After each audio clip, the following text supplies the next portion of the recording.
Al-hikmatul hadiyatu wal ishrun ba'dal mi'ah minal hikamil ataiyah.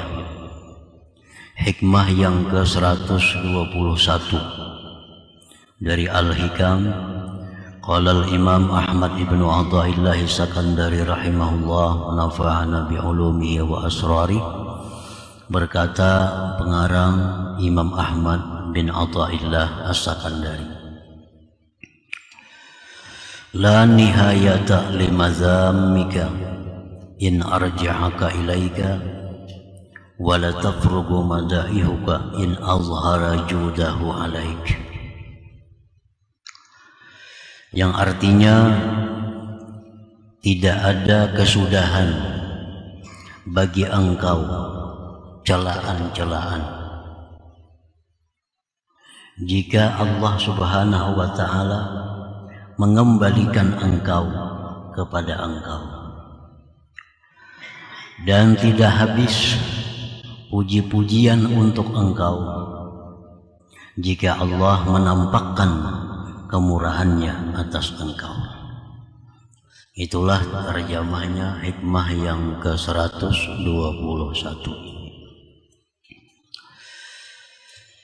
Maksud daripada hikmah ini adalah idza aradallahu ihanata 'abdin wa idlalah raddahu ila nafsihi wa wakkalahu ilaiha fatuwallih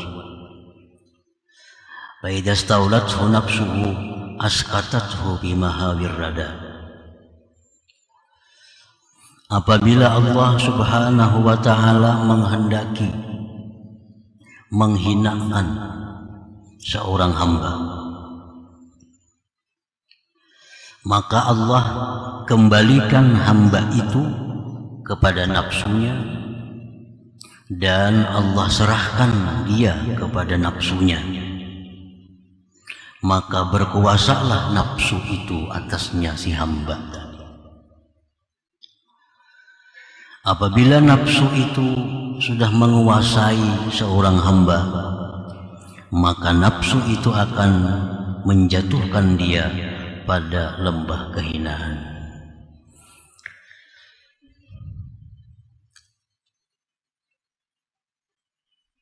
Jadi apabila Allah menghendaki kehinaan kepada kita,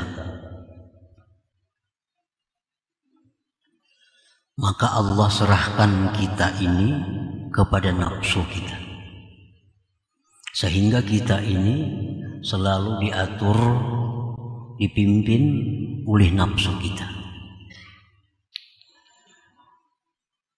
Dan apabila kita sudah di bawah kendalinya nafsu, di bawah pimpinan nafsu, maka pasti nafsu itu akan menjatuhkan kita kepada jurang kehinaan.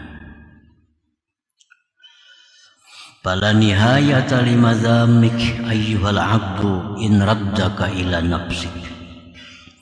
Maka tidak ada kesudahan bagi engkau wahai hamba segala macam celaan apabila Allah kembalikan engkau itu kepada nafsu engkau.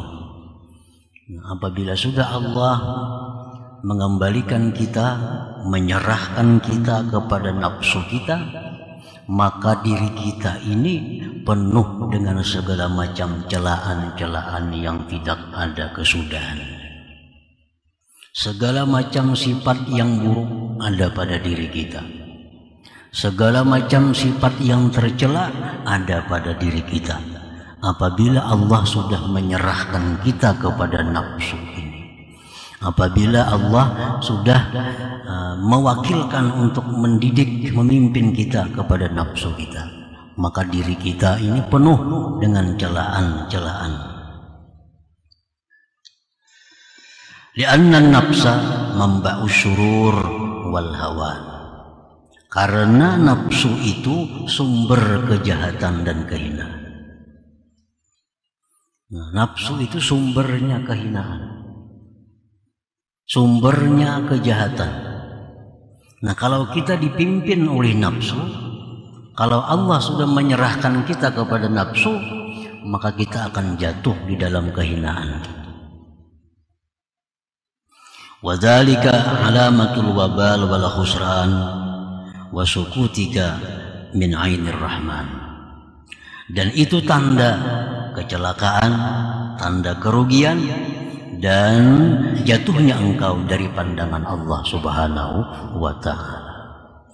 Nah, para muhibbin rahimakumullah, kenapa sebabnya nafsu itu menjadi sumber kejahatan, sumber kebinasaan, sumber kehinaan? Karena pada diri si nafsu itu terkumpul sifat-sifat yang tercela. Tidak ada sedikit pun nafsu itu mempunyai sifat yang terpuji, walaupun secara zahir terpuji, tapi hakikatnya adalah apabila itu dari nafsu maka pasti tercela.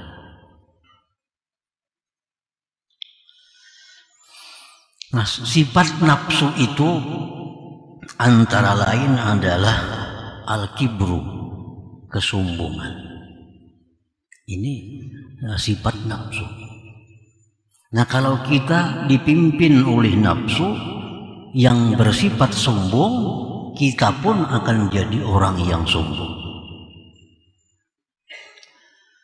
Lamma khalaqaha Allah qala laha man ana qalat anta wa ana. Ini bukti kesombongan nafsu. Begitu Allah menciptakan nafsu, ujar Tuhan, wahai nafsu, siapa aku? Nafsu menjawab, engkau, ana, aku. Artinya nafsu kadang mengakui bahwa dia adalah hamba Allah, dia kadang mengakui bahwa dia adalah ciptaan Allah, dan tidak mengakui Allah sebagai Tuhan. Anta, ana. Nah, ini sifat nafsu, artinya kesombongan nafsu itu. Begitu diciptakan, dia sudah sombong.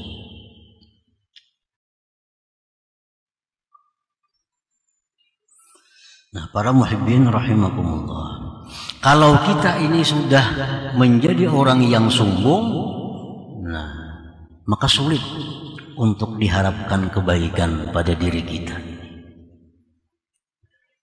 Sulit bimbingan masuk kepada kita, sulit nasihat itu masuk kepada kita kalau dalam hati kita ini ada sifat sombong itu.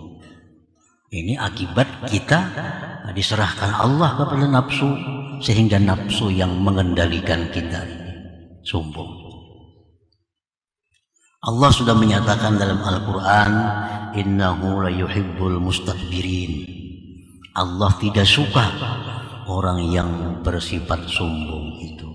Nah, kalau Allah ini tidak suka orang yang bersifat sombong, maka Allah tidak akan memberikan sesuatu yang berharga kepada orang yang tidak dia cintai itu.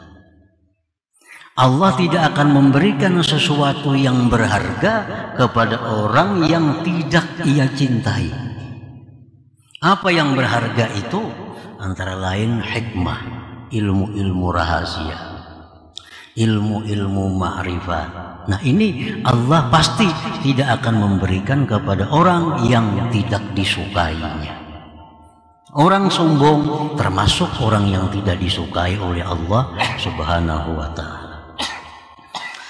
Nah, para muhibbin rahimakumullah, dalam hati kita ada sombong, maka nasihat-nasihat agama tidak akan bisa masuk ke dalam hati kita. Nasihat Al-Quran tidak akan masuk ke dalam hati yang di situ sombong. Nasihat-nasihat dari Rasulullah Sallallahu Alaihi Wasallam tidak akan masuk ke dalam hati yang di situ ada sifat sombong. Allah berfirman, sa'asrifu an ayati alladzina yatakabbaruna fil ard bighairil haqq.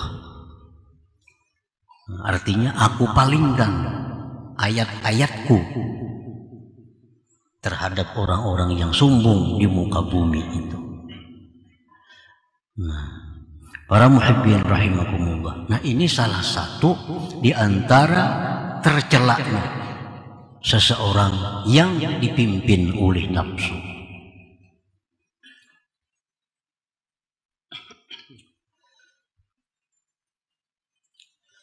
Wa minha hubbul mal wasyarab wal jah.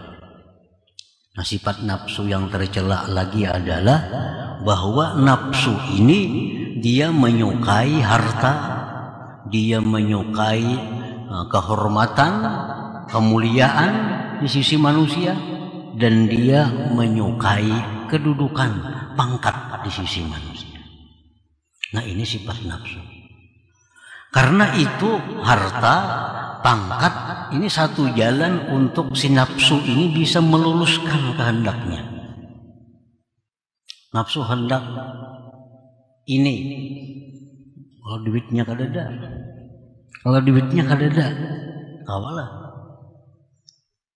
Makanya nafsu itu katuju lawan duit itu, karena duit itu jalan untuk meluluskan kehendaknya. Nafsu ini suka dengan pangkat kedudukan, karena dengan pangkat kedudukan itu dia menjadi mudah untuk meluluskan kehendaknya. Orang berpangkat, hendak kenapa? Orang bawahannya, tukarakan aku ini, sediakan ini. Orang berpangkat, otomatis bawahan ini menyiapkan apa yang dikehendakinya. Nah, nafsu itu suka dengan kedudukan, kepangkatan. Nah, para muhibbin rahimakumullah. Nah, kalau kita dipimpin oleh nafsu kita pun demikian. Kita akan menjadi orang yang cinta kepada harta, kita cinta kepada dimuliakan, dihormati, kita cinta kepada kedudukan dan pangkat di sisi manusia. Nah, para muhibbin rahimakumullah, Rasulullah SAW bersabda, hubbul mal wasyarab yumbitanin nifaq fil qalbi kama yumbitul ma'ul baqla. Cinta kepada harta, cinta kepada dimuliakan, dihormati, itu menumbuhkan kemunafikan di dalam hati, sebagaimana menumbuhkannya air akan sayuran, tanam-tanaman. Nah, ini sifat yang tercela juga pada diri orang yang dibimbing oleh nafsu. Ini tercela juga. Oleh karena itu, pengarang Al-Hikam menyebutkan la nihayata limazammik. Tidak ada kesudahan celaan kepada engkau. In arja'aka ilaik, jika Allah mengembalikan engkau, jika Allah menyerahkan engkau itu kepada pimpinan, kepada bimbingan nafsu engkau. Satu sombong sudah dicela. Orang yang sombong ini siapa aja pasti dicela. Kanak-kanak sombong dicela, orang tua sombong tercela, laki suami sombong tercela, istri sombong tercela, murid sombong tercela, guru sombong tercela. Siapapun yang bersifat sombong itu pasti tercela. Nah, para muhibbin rahimakumullah. Jadi cinta kepada harta itu adalah sifatnya nafsu. Cinta kepada dihormati, dihargai orang itu sifatnya nafsu. Cinta kepada kedudukan, kepangkatan itu sifatnya nafsu. Jadi kalau orang sudah dikuasai nafsu, dipimpin oleh nafsunya, nah maka hidupnya demikian. Sombong, suka kepada harta, pangkat, kedudukan. Wa hubbul mal yurisul bukhla. Orang yang cinta kepada harta itu menimbulkan kikir. Nah, kikir ini pun termasuk sifat yang tercela. Ya, cinta kepada harta, maulah pemurah. Orang cinta kepada harta jauh dengan pemurah. Nah, otomatis orang itu cinta kepada harta, dia kikir. Rasulullah SAW sudah menyatakan, wa innal bakhil ba'idun minallah, ba'idun minan nas, ba'idun minal jannah qaribun minan nar. Ujar Nabi, orang yang kikir itu jauh dari Allah, jauh dari manusia. Orang ada mau mengawani, ini kikir, orang aja. Rokok minta lawan orang, titisan minta lawan orang, kawarong minta biari akan orang. Orang kikir, ba'id minan nas, jauh dari manusia. Ba'idun minal jannah, jauh dari surga. Qaribun minan nar, dekat dengan neraka. Dekat dengan neraka. Kenapa sebabnya? Karena orang kikir ini dekat dengan neraka karena dia bayar zakat, zakatnya bisa kurang. Karena dia kikir. Dia menjual takaran, timbangan, ukuran bisa kurang karena dia kikir. Milik orang bisa dikatakannya miliknya karena dia kikir. Nah, makanya tadi qaribun minan nar, dia dekat dengan neraka. Nah, segala sifat tercela-tercela ini ada pada diri orang yang di bawah bimbingan nafsu itu. Nah, para muhibbin rahimakumullah, wa hubbus syarab wal jah yurithur riya. Orang yang suka kehormatan, suka kedudukan itu menimbulkan riya. Riya, nya sembahyang supaya dinilai orang, dia itu ahli sembahyang. Dia bersedekah bukan mencari balasan Allah. Dia bersedekah bukan mencari keridhaan Allah, tapi dia bersedekah untuk mendapatkan simpati dari orang. Nah, ini akibat apa? Cinta kepada kedudukan, cinta kepada kepangkatan. Mestinya sedekah itu mencari keridhaan Allah. Ya paling inting mencari surga. Sedekah. Nah, orang ini dia bersedekah bukan mencari keridhaan Allah, bukan mencari surga, tapi yang dia cari adalah agar orang bersimpati kepadanya, agar orang menyebutnya pemurah dan lain sebagainya. Nah, ini akibat dari cinta kepada kepangkatan, kedudukan itu. Nah, ini pun sifat tercela. Nah, jadi segala macam celaan-celaan itu ada pada diri orang yang dibimbing oleh nafsunya itu. Nah, para muhibbin rahimakumullah,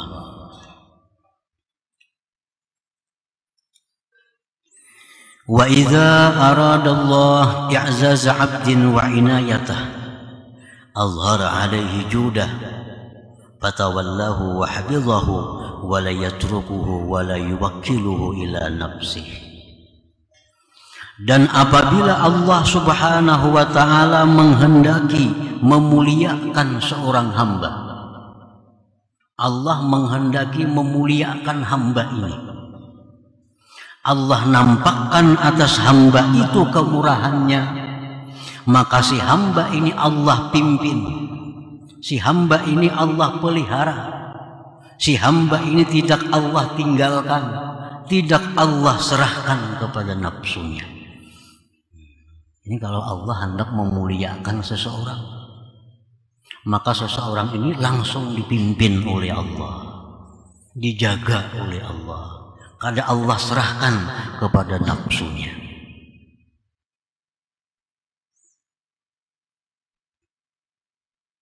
Dalam doa kunut itu ada watawallani fiman tawallai. Artinya apa? Pimpinlah aku ya Allah, pimpinlah hamba ya Allah pada orang-orang yang kau pimpin. Jangan sampai kita dipimpin oleh nafsu. Wa idza aradallah i'zaza 'abdin, bila Allah menghendaki memuliakan seorang hamba wa inayatah dan menolongnya, azhara 'alaihi judahu, Allah nampakkan atas hamba itu kemurahannya, maka Allah pimpin dia, Allah jaga dia, Allah tidak tinggalkan dia, dan Allah tidak menyerahkannya kepada nafsunya. Fala tafrugu madaihuka ayyuhal abdu in azhara judahu alaika fatawallaka wa hafizaka bi'inayatihi wa hajazaka min nafsik. Maka tidak habis pujian-pujian kepada engkau wahai hamba, jika Allah itu menampakkan kemurahan atas engkau, Allah yang memimpin engkau dan menjaga engkau. Nah, kalau sudah Allah memimpin seorang manusia, Allah yang menjaga manusia ini, maka puji-pujian ditujukan kepada manusia itu tidak ada habis-habisnya. Ini orang kumpulannya sifat terpuji ada pada diri orang itu. Kalau orang ini di bawah daripada bimbingan Allah Subhanahu wa Ta'ala. Contohnya para nabi, nah itu para nabi. Khususnya Rasulullah Nabi kita Sayyidina Muhammad sallallahu alaihi wasallam ini langsung dipimpin oleh Allah. Adabani Rabbi fa ahsana ta'dibi. Biar Nabi, aku langsung dididik oleh Allah. Allah membaguskan pendidikanku. Nah, oleh karena itu segala sifat kemuliaan ada pada diri Rasulullah sallallahu alaihi wasallam. Bagaimanapun kita puji Rasulullah, pujian kadang akan habis untuk beliau. Segala macam pujian dialamatkan kepada Nabi. Nah, itulah contoh manusia yang langsung dipimpin oleh Allah Subhanahu wa Ta'ala. Wala tafrugu madaihuka, ujar Imam Ahmad bin Athaillah, in azhara judahu alaika. Nah, tidak ada habis puji-pujian engkau jika Allah sudah menampakkan anugerah kepada engkau. Kalau Allah memimpin kita, Allah membimbing kita, segala sifat terpuji ada pada diri kita. Nah, para muhibbin rahimakumullah. Nah, kemudian sesudah kita mengetahui bahwa bila Allah hendak menghinakan seseorang, Allah serahkan ini orang kepada nafsu untuk membimbingnya, sehingga orang selalu memikirkan kepentingan-kepentingan duniawinya. Kalau Allah menghendaki memuliakan seseorang, Allah pimpin langsung, Allah didik langsung, Allah jaga langsung orangnya, sehingga dia menjadi terpuji dan mulia. Nah, lalu bagaimana kita caranya agar kita ini termasuk orang yang dibimbing oleh Allah? Bagaimana kita supaya jadi orang yang dibimbing oleh Allah, jangan orang yang diserahkan Allah kepada nafsu itu. Nah, Rasulullah Sallallahu Alaihi Wasallam beliau mengajarkan kepada kita doa.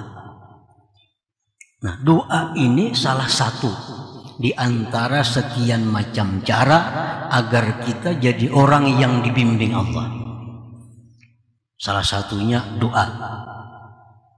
Nah, Rasulullah Sallallahu Alaihi Wasallam dalam doa beliau yang pendek tapi mencakup,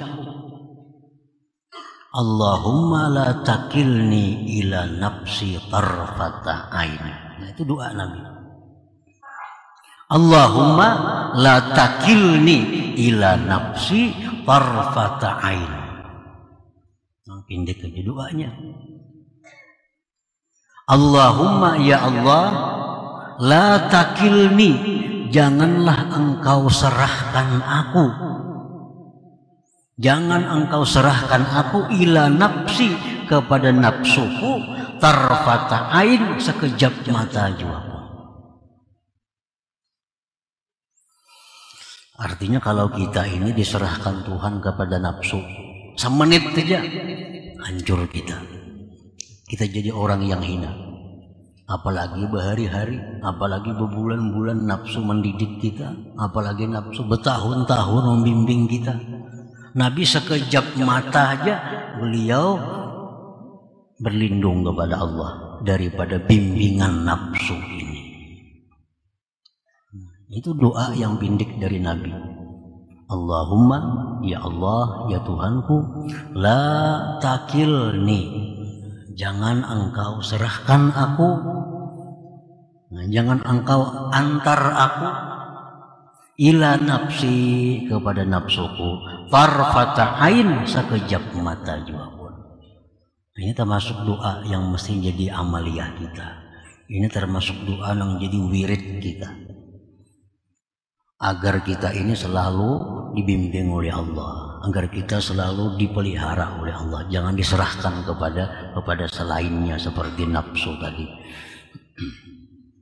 Nah, para muhibbin rahimakumullah, jadi itu antara lain caranya agar kita selalu berada dalam bimbingan Allah. Nah, orang yang dibimbing Allah ini, kalau dia ada ingin berbuat satu maksiat, hendak berbuat satu maksiat, orang ini dihalangi oleh Allah sehingga dia gagal melakukan maksiat itu. Ini tanda orang yang dibimbing oleh Allah. Seperti Imam Harith Al-Muhasibi, beliau mempunyai suatu karamah di mana kalau beliau itu dihidangkan makanan yang syubhat atau makanan yang haram apalagi, maka tangan beliau itu bergetar. Bahwa ini makanan jangan dimakan, ini ada haramnya. Nah, ini contoh orang yang dibimbing oleh Allah. Begitu hendak melakukan sesuatu yang jahat, dihalangi sehingga tidak jadi melakukan kejahatan itu. Selalu kesulitan untuk melakukan kemaksiatan, selalu gagal bila merancang kemaksiatan. Ini alamat orang yang dijaga, dipelihara oleh Allah Subhanahu wa ta'ala. Nah, sebaliknya apabila kita merancang satu kejahatan berhasil, merancang satu maksiat, mencita-cita maksiat jadi, merancang kebaikan gagal, ini alamat bahwa kita ini bimbingan hawa nafsu, bukan bimbingan Allah Subhanahu wa ta'ala. Nah, kalau demikian halnya, maka orang ini banyak-banyak dalam sehari minta kepada Allah, Allahumma la takilni ila nafsi tarfata ain. Itu 1000 kali ke sehari, 100 kali ke sehari. Kalau sudah ada tanda-tanda kita dibimbing oleh nafsu, hendak maksiat jadi, hendak maksiat jadi, hendak membaca Quran ada halangan, tamu lah datang apalah, hendak ini kebaikan ada aja halangannya, hendak menuntut ilmu ada aja halangannya. Nah, ini berarti ini di bawah bimbingan nafsu.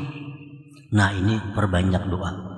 Tiap sembahyang 10 kali ke 100 kali ke Allahumma la takilni ila nafsi tarfata ain. Jangan kau serahkan aku wahai Tuhan kepada nafsuku, sekejap mata jua pun jangan kau serahkan. Nah, para muhibbin rahimakumullah, selanjutnya cara agar kita selalu bimbing oleh Allah tersebut di dalam hikmah yang berikutnya, yaitu hikmah yang ke-122. Hikmah yang ke-122 dari Al-Hikam, berkata pengarangnya Imam Ahmad bin Athaillah As-Sakandari rahimahullah, kun bi awsabi rububiyyatihi muta'alliqa wa bi awsabi ubudiyyatika mutahaqqiqa. Artinya, jadilah engkau dengan sifat-sifat ketuhanan bergantung, dan dengan sifat-sifat kehambaan engkau memastikan, menyatakan. Itulah terjemahnya hikmah yang ke-122 ini. Agar kita bergantung dengan sifat-sifat ketuhanan dan menampakkan, menzahirkan dengan sifat-sifat kehambaan. Nah, para muhibbin rahimakumullah, awsafur rububiyyah katsirah. Sifat-sifat ketuhanan itu banyak. Banyak sifat-sifat ketuhanan itu. Bukan hanya 20, tapi lebih dari itu. Walakin taltaqi fi arba'atin, tetapi semua sifat Tuhan itu bertemu, terhimpun pada 4. Al-awwalu, yang pertama, al-ghina, kaya. Kaya itu adalah sifat dari Allah Subhanahu wa ta'ala. Sehingga Allah itu disebut Al-Ghani, zat yang maha kaya. Firman Allah Subhanahu wa ta'ala, Innallah lahuwal ghaniyyul hamid. Allah itu sungguh maha kaya. Nah, para muhibbin rahimakumullah, Allah itu maha kaya dalam beberapa arti.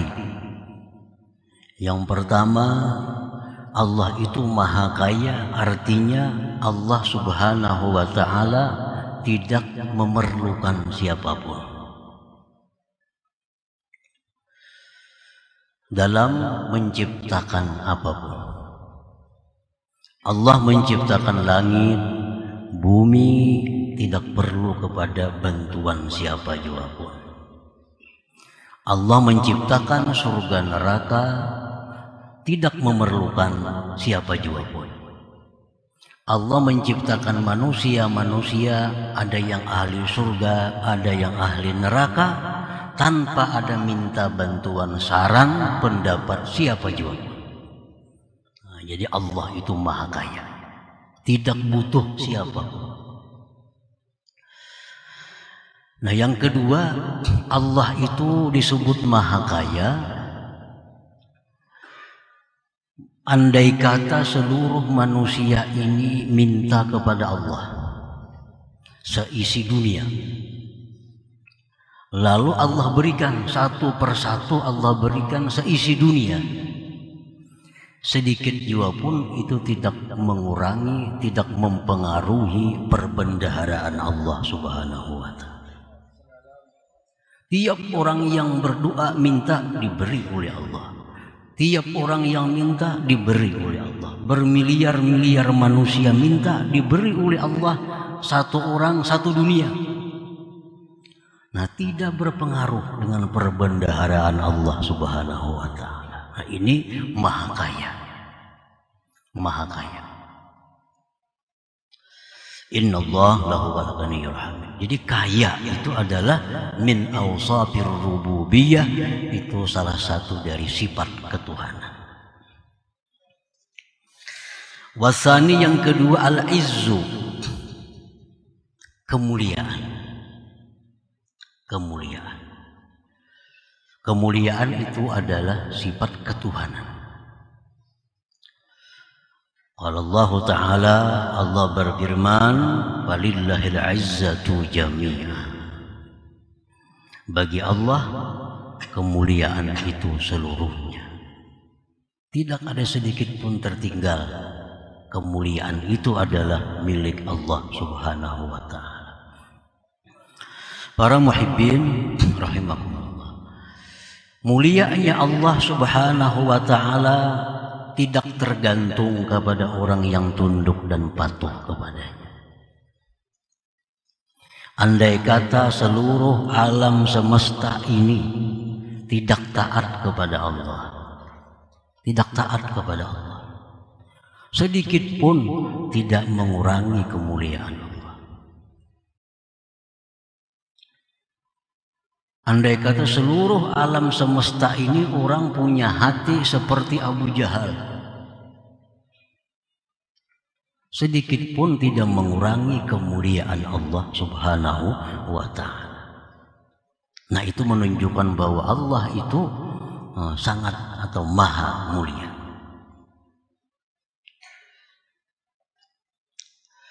Wasalisu, yang ketiga, sifat ketuhanan itu adalah al-qudratu, kuasa.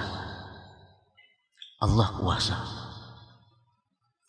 Allah berfirman, lillahi ma fis samawati wal ardi wa ma fihin wa huwa ala kulli syai'in qadir. Allah itu kuasa.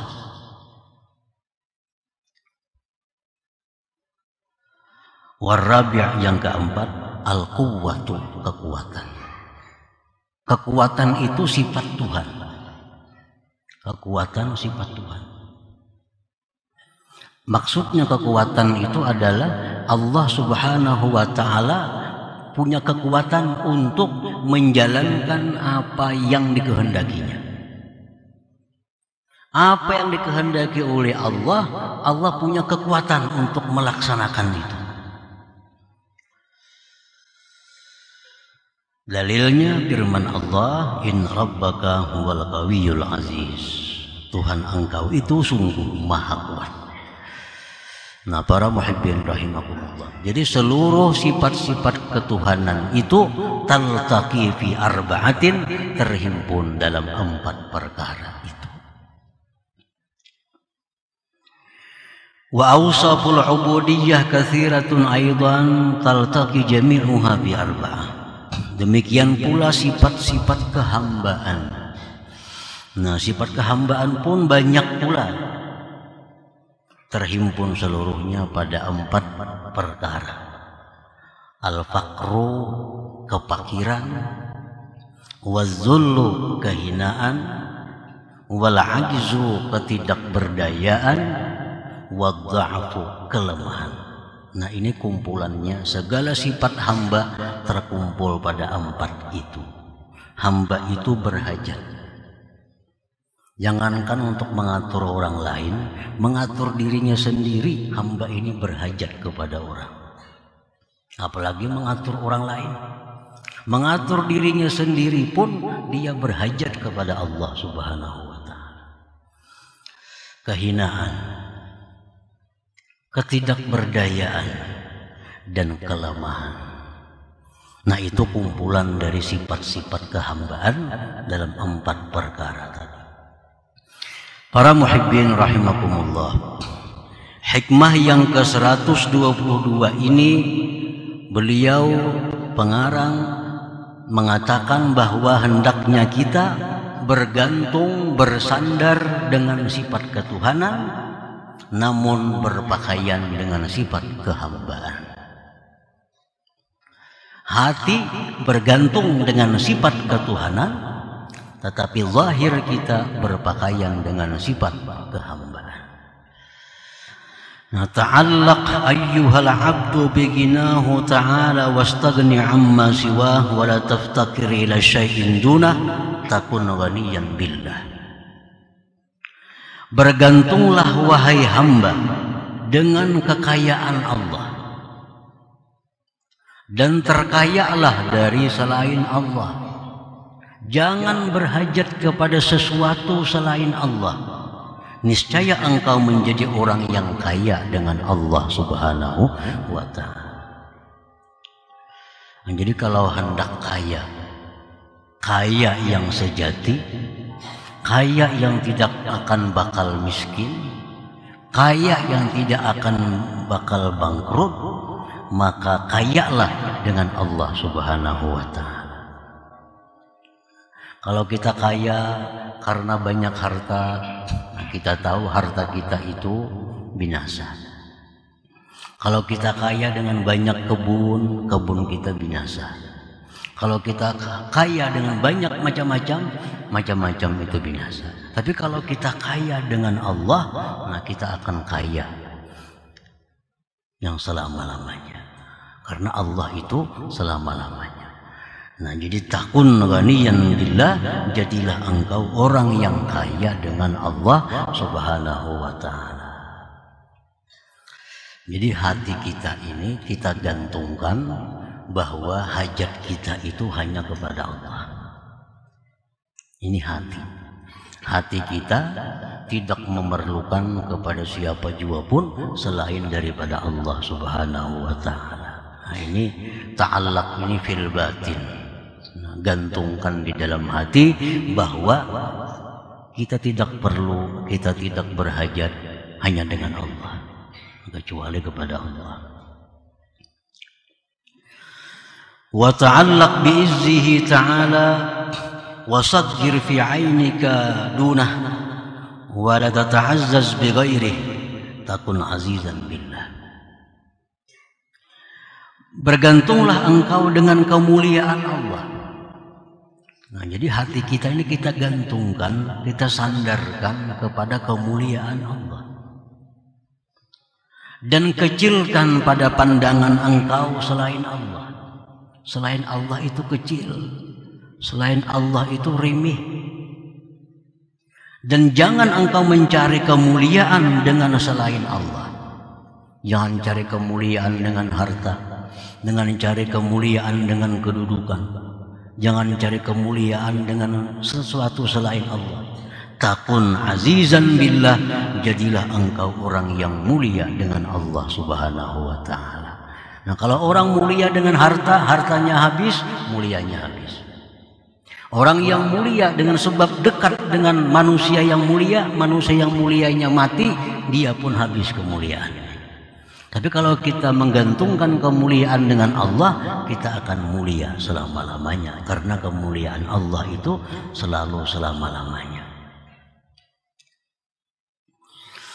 Wa ta'allaq bi qudratihi ta'ala wa la taltaji illa ila qudratihi takun qadiran billah. Dan bergantunglah engkau dengan kekuasaan Allah. Jangan bersandar kecuali kepada kekuasaan Allah. Jadilah engkau orang yang kuasa dengan Allah Subhanahu wa ta'ala. Orang ada yang kuasa dengan sebab kedudukannya. Orang yang kuasa karena kejagoannya. Ada orang yang kuasa dengan sebab lain sebagainya. Nah, kekuasaan dengan itu akan habis. Tapi kalau kita ini menggantungkan diri dengan kekuasaan Allah itu abadi. Nah, kita pun orang yang kuasa dengan Allah Subhanahu wa ta'ala. Wa ta'allaq bi quwwatillahi ta'ala, dan bergantunglah dengan kekuatan Allah. Wala tara quwwatan illa quwwatahu ta'ala, dan tidak kau lihat kekuatan kecuali kekuatan Allah. Takun qawiyan billah, niscaya engkau itu kuat dengan Allah Subhanahu wa ta'ala. Nah, para muhibbin rahimakumullah, jadi ini yang dimaksud oleh pengarang ini, bahwa agar hati kita ini hanya ketergantungan itu dengan Allah. Hati kita tergantung hanya dengan Allah. Kaya kita dengan Allah, mulia kita dengan Allah, kuasa kita dengan Allah, kuat kita dengan Allah. Nah, gantungkanlah hati kita demikian. Jangan hendak mulia dengan selain Allah. Jangan hendak kuat dengan selain Allah. Jangan hendak kuasa dengan selain Allah. Nah, itu maksudnya. Kun bi awsabi rububiyatihi muta'alliqa. Jadilah engkau dengan sifat ketuhanan itu muta'alliqa, bergantung. Para muhibbin rahimakumullah. Kemudian yang kedua, wa bi awsafi ubudiyatika mutahaqqiqa.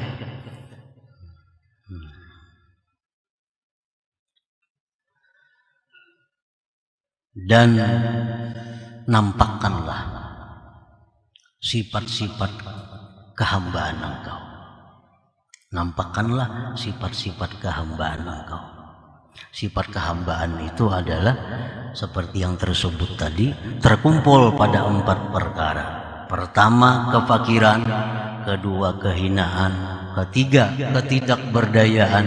Yang keempat, kelemahan.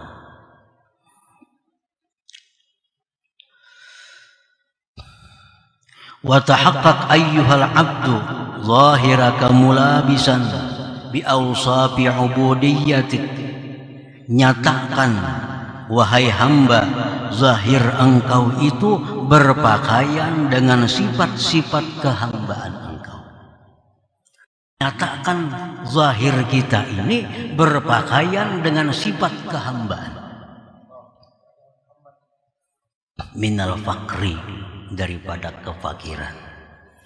Nampakkan kefakiran kita kepada Allah. Nampakkan kefakiran kita, ketergantungan kita, keberhajatan kita kepada Allah. Wadhalik yang demikian bi an tad'u Allah wa tas'alahu bitadarru', yang demikian dengan bahwa berdoa kepada Allah dan minta kepada Allah dengan bersangatan meminta. Nah, kita berdoa kepada Allah. Apa gunanya kita berdoa? Itu izharul faqri, menampakkan bahwa kita ini perlu kepada Allah Subhanahu